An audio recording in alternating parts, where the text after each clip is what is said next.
So let's move on to our Western Conference standing predictions because that is the one that our favorite team is in. All right, my first team, I've got the Oklahoma City Thunder in first. I also have that. Yeah, that's. I thought about it. Maybe if the Nuggets smoked the Warriors last night, I could have rethought that a little bit. But I was never going to rethink that.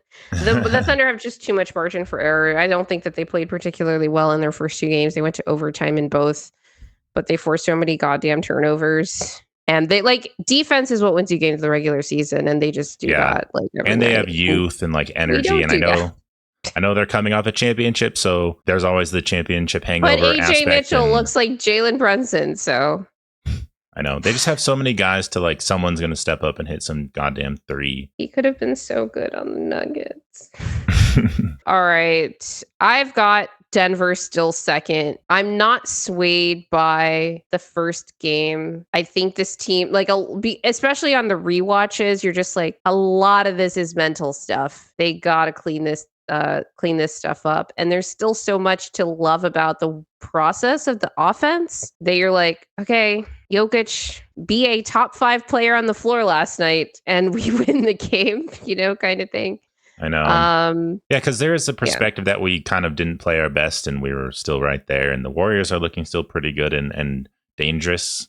So when we have our complete game and Cam hopefully lives up to how I envision him, Nuggets. I mean, I'm not giving up on the season. We can still win it all. Oh, no, the season's over, Will. Didn't you hear? I will say, to the point of people who are doomers, the Denver Nuggets are the only Western Conference team that has made the playoffs since every year since 2019. And I'm kind of oh God, maybe we're due. I don't actually think that, but that's just a little bit of fodder for the doomers out there. This team, we'll get to a point if 10 games in, it's okay, they're 5-5. What are we doing here, guys? That's when I'm going to start worrying about the roster, worrying about Adelman and was he the right decision?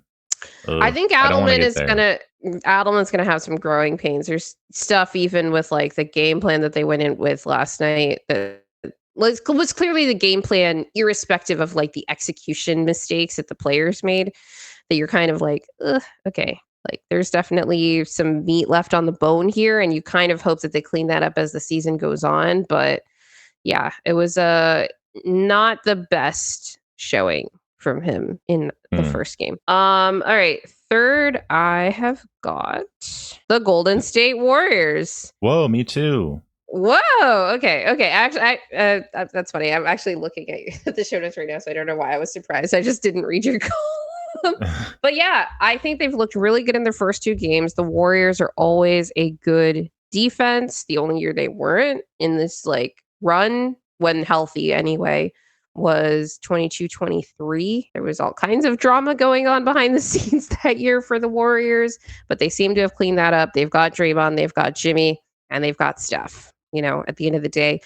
And I just think that, a lot of people had the Clippers in this range, but I think that the Warriors are slightly less dependent on player health, which is kind of crazy to say because the Clippers have more depth. But when I say dependent, I think that's more okay, if Steph misses time, he might miss a couple weeks. If Kawhi misses time, he could miss the rest of the season.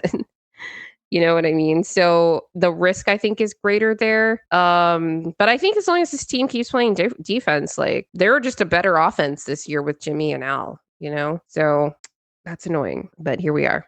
It was a tough one. I think I might know who your fourth seed might be. I was debating putting them in this spot, but after seeing the Warriors last night and Steph being Steph, that ability is just so valuable, and they looked great. They looked organized on defense. I like Jimmy Butler with them, and it made it harder to guard them.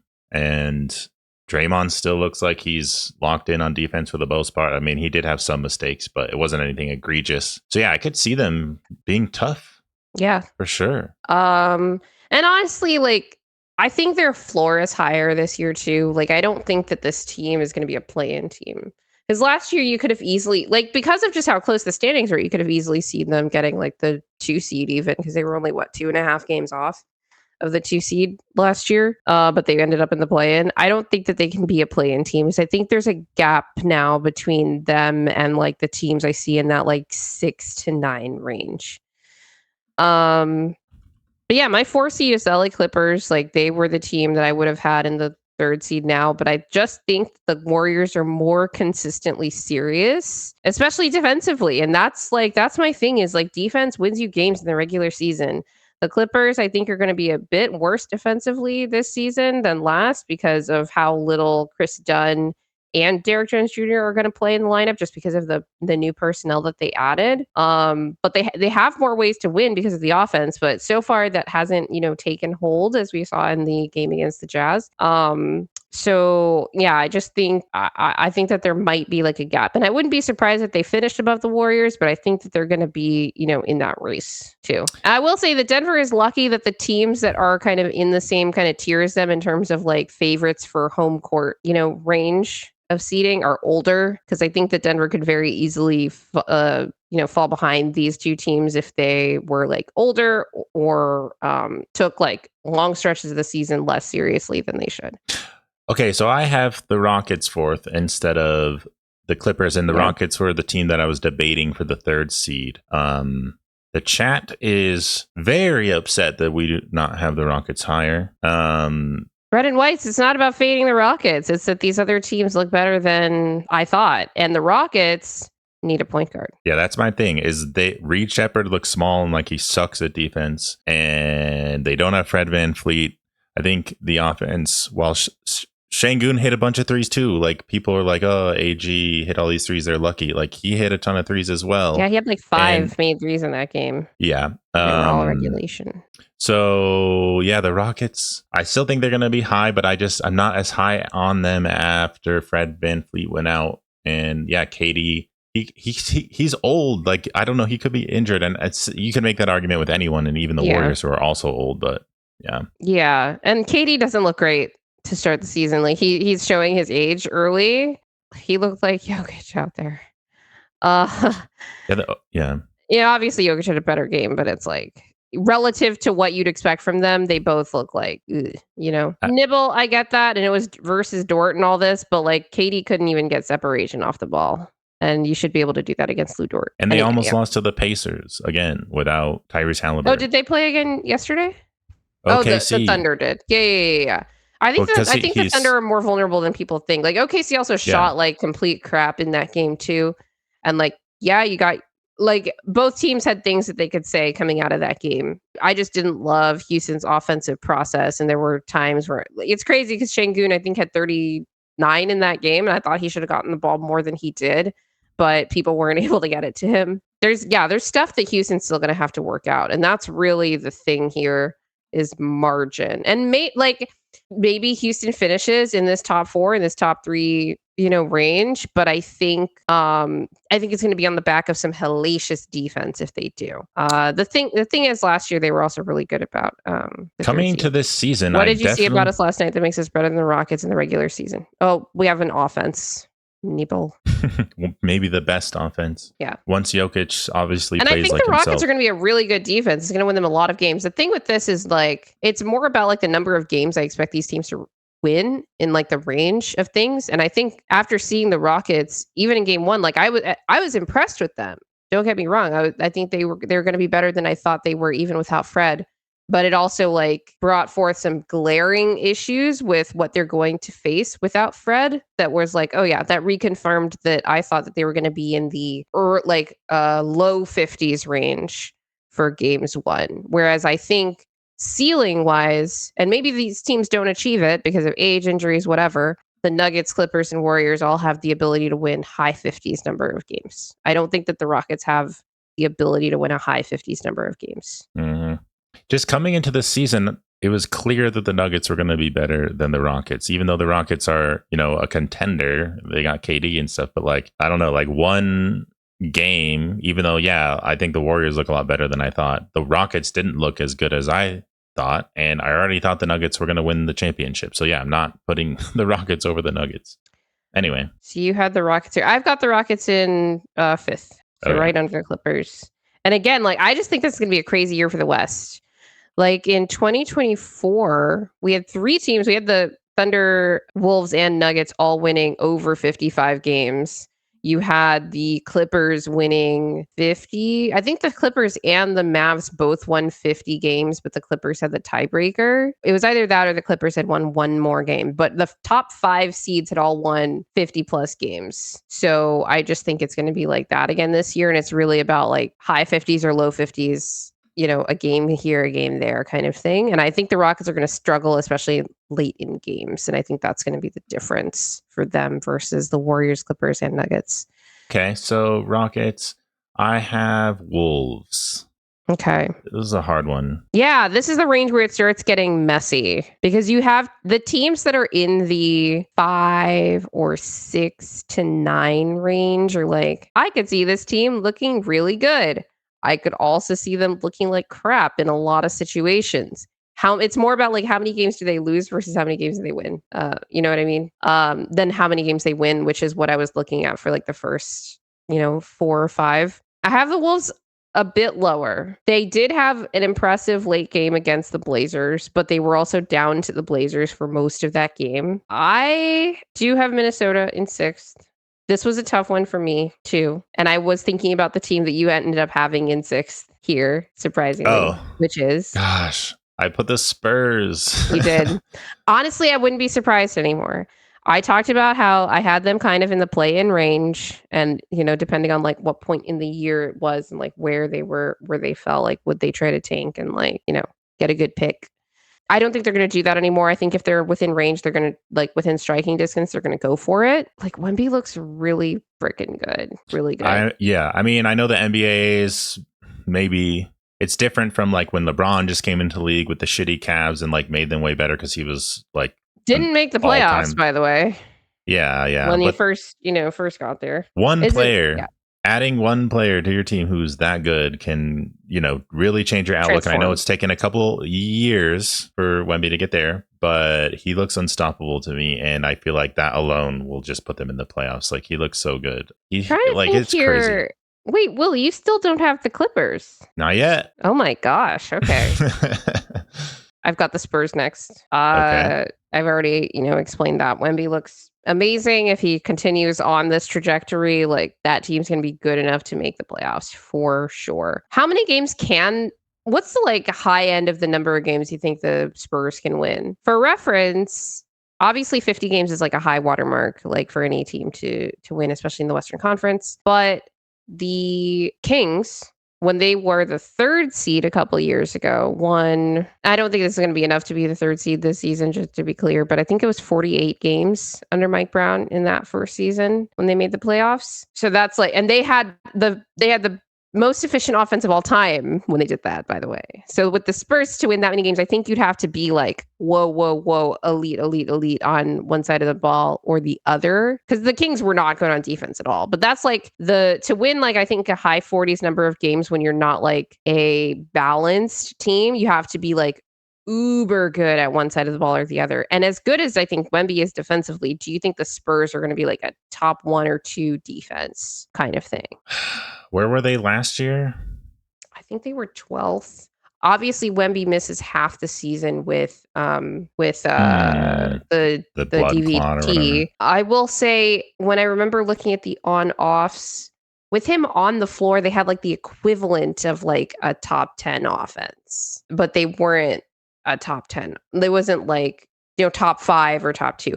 Obviously, he's gotten better this year. He's even bigger, like all of this stuff. So take all of that into account. Mm-hmm. I mean, Castle's going to be getting better, right? So he can't get worse. Yeah, it's just like another season for him. And Wemby is looking goddamn incredible. They got Cornette. They got Harper. So it's like, I just think they're going to be a lot better on both sides and stabilize into a place. Do you think they're actually going to be more balanced than like I expect? Because I don't necessarily expect the Spurs team to be like a good offense. I hope so. I mean, it's still hard because this is like one game and like I'm taking my impressions of them last season versus what I've just seen in these first couple games. And this is like a very early, possibly overreactions ranking, but here we are. So yeah, I don't know. I'm not sure. I think Probably, you have the Clippers over the Spurs, and obviously I don't, which I don't think I'm going to be right about, but I'm just going with it for now. Yeah, that's pretty low. You've got them in play-in range. So I think they'll be like you've got them like right there, like playing down to like basically the last game of the season to try to see where they are, because that's what these teams are going to be doing. The next team I've got is the Portland Trailblazers. Whoa. Yeah. I was very impressed with them in their loss against the Wolves. Honestly, I think they're going to be a really good defense. Problem is like Drew Holiday and Jeremy Grant on offense, and Scoot Henderson's been out, and I don't know how long he's supposed to be out. I think it's a hamstring. Scoot Henderson injury. I can't remember because he's just had so many over the first couple of years of his career here. He's going to be out for a month. So that's a lot. It's crazy. It's like, why are the Blazers so dependent on Scoot Henderson for their offense? It's like, well, because they traded away Anthony Simons. But their defense is going to be really good. And you know how I feel about defense, right? Like they've got the personnel, they've got Klingon, they've got Tumani Kamara, they've got Drew Holiday, even Jeremy Grant sometimes, plays defense. So Denny Avdia as well. I think that team's going to be a really good defense. They've got we didn't even talk about this in our news segment, but they've got the whole scandal with their head coach happening right now. So I don't know how that's going to affect things, but Tiago Splitter is their interim, and maybe he does a good job, maybe he doesn't, maybe the whole thing falls apart. But based on like what I was thinking this team would be to start the season and what I've seen, I'm gonna go with Portland here. This is the part where I have no idea anymore. I feel like I could put in any team that besides like the Suns and Jazz and teams like that, I'm not gonna put up in the playoffs position right now.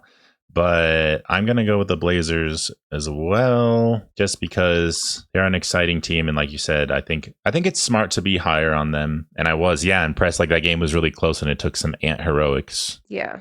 For them and to win. Jeremy Grant and Drew Holiday anti-heroics. Oh, yeah. We didn't even talk about the Chauncey news. Yeah.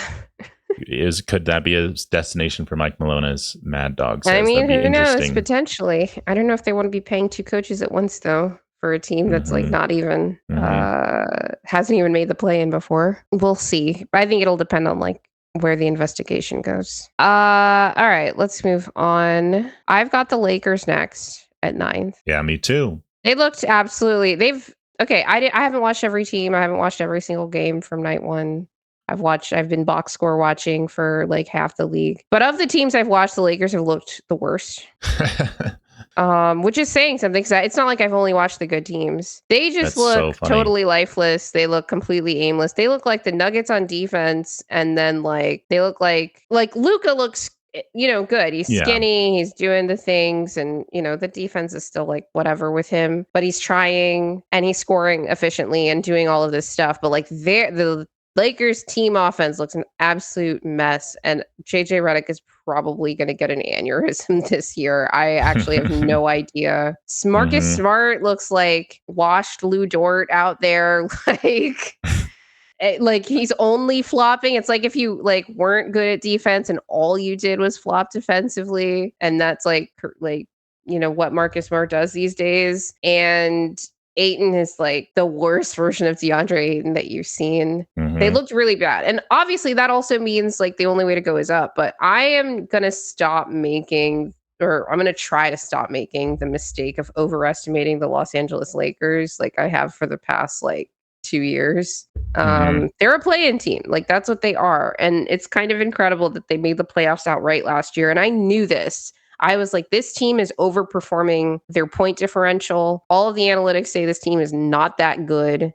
And then they get to the playoffs and they get smacked by a lower seed in the Minnesota Timberwolves, a lower seed because that team was severely underperforming their point differential. They have their own problems. And, they bring back the same group, kind of.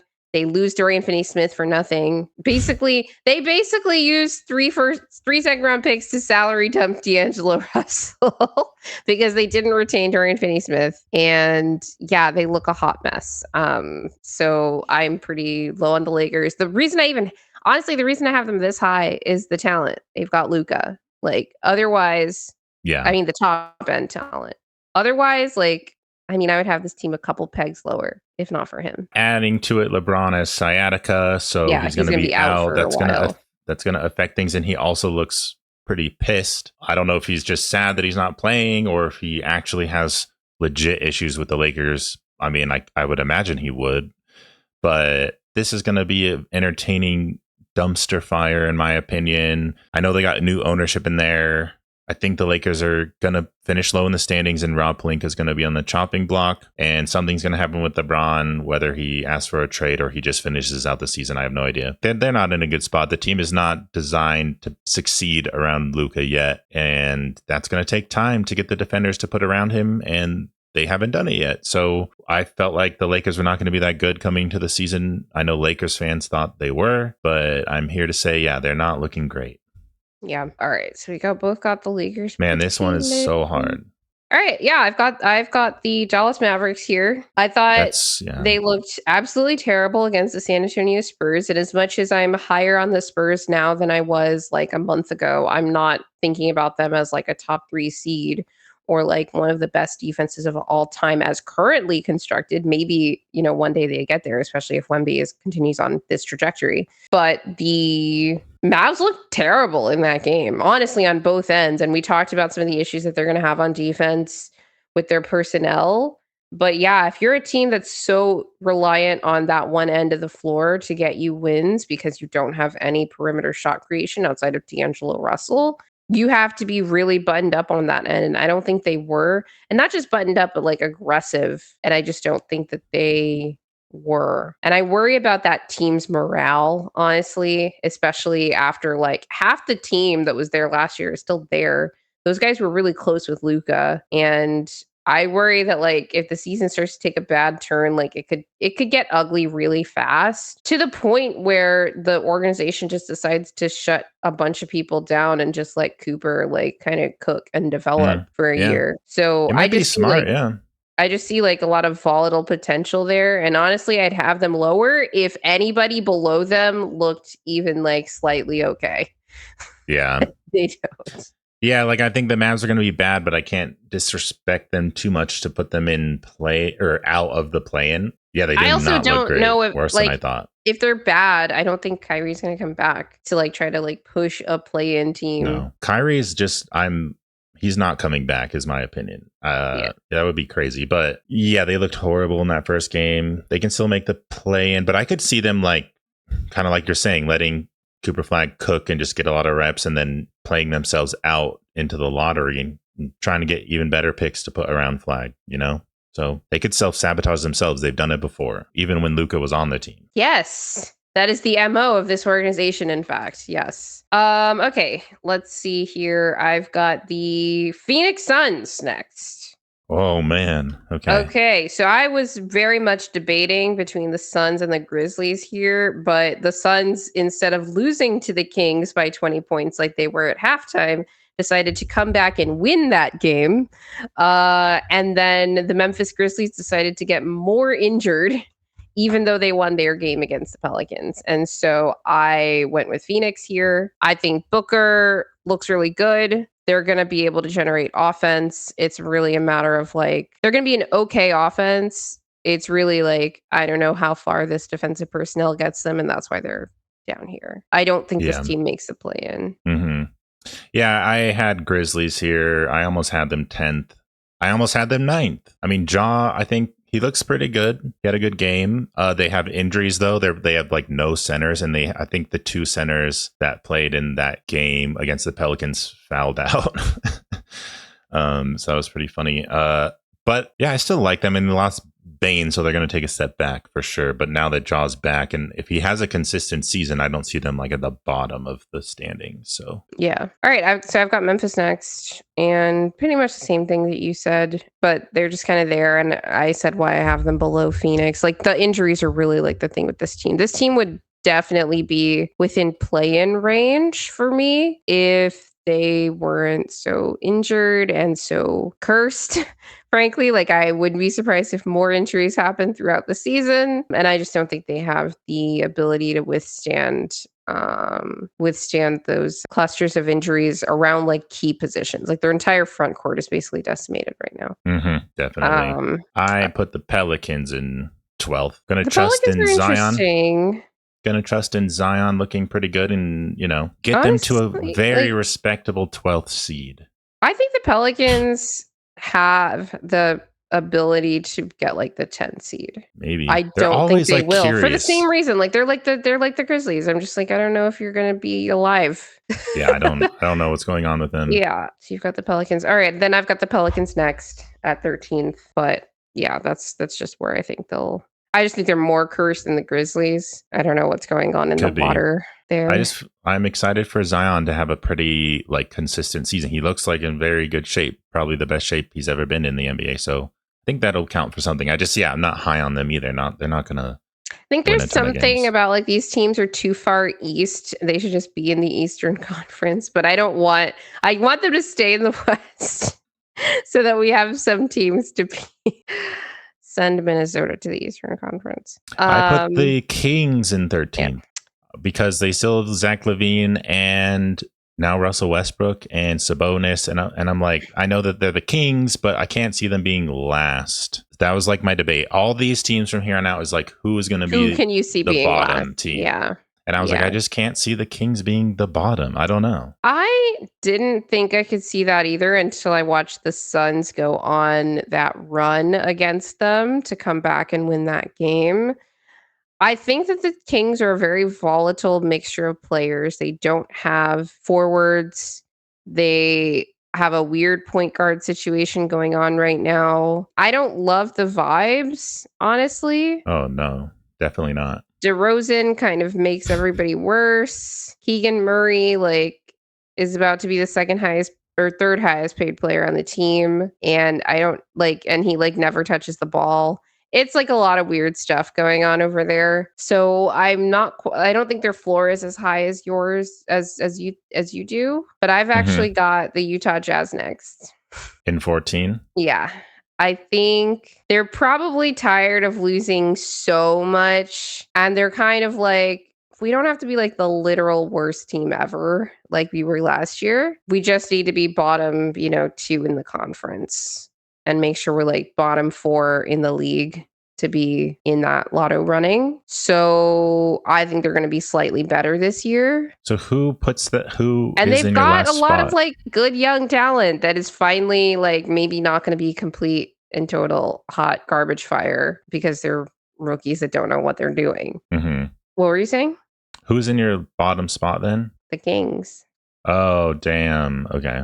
Yeah. Crazy. Okay. I am going to put the Jazz in 14. Okay. Making the Suns the last place team. Any of I these know they have teams could Devin completely Booker. shut it down at the end of the season. But that's the thing with the Suns for me is Booker. As long as he's healthy, I don't see them finishing last. It could, yeah. That's the question for sure. I don't know. Yeah, the Suns could surprise. What is the best NBA roster to finish last, like Western Conference over the last few years? Like, what's the best team to finish absolute last place?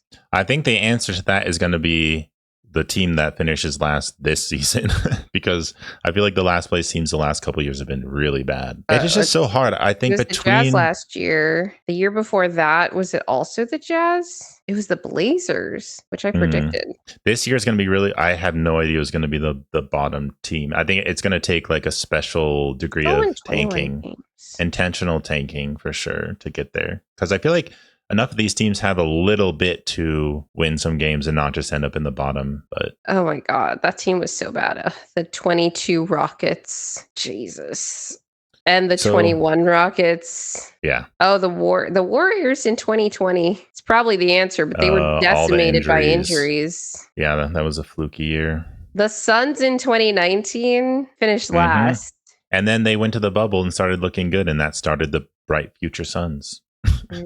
Sunshine. And they're going to return to their coveted spot at the bottom. So there you go, Chad. I would like it for my narratives. Man, the Suns were just dead last for like 3 years in a row. With Devin Booker. Yeah, he was younger, but yeah. Yeah. I mean, that's fair. Makes sense. But there you have it. Our Western Conference standings. I've got OKC, Denver, Golden State, the Clippers, the Rockets, the Wolves, the Spurs, the Blazers, the Lakers, the Mavs, and the Suns, Grizzlies, Pelicans, Jazz, and Kings. Will, if you want to read yours off. I got OKC, Denver, Golden State, Houston, Minnesota, San Antonio, LA, Clippers, Blazers, LA Lakers, Dallas, Memphis, New Orleans, Sacramento, Utah, and Phoenix. The bottom's going to be really hard to predict. Vyacheslav asks, which team 9 through 15 could surprise? Honestly, the Pelicans for me. Yeah, I think any of those teams could surprise me. I mean, maybe the Jazz. They already surprised me once in their first game. That's true. That's true. Well, if you have made it this far in the stream, we really appreciate you guys. If you like our content, please remember to click the like button, hit the subscribe button, as well as hit the notification bell. Please leave us a review on your favorite podcast platform, Spotify, Apple Music, Amazon Music, etc. Follow us on socials. All our links are in the description. And always remember, winning is fun and losing sucks, especially losing the season opener. Horrible.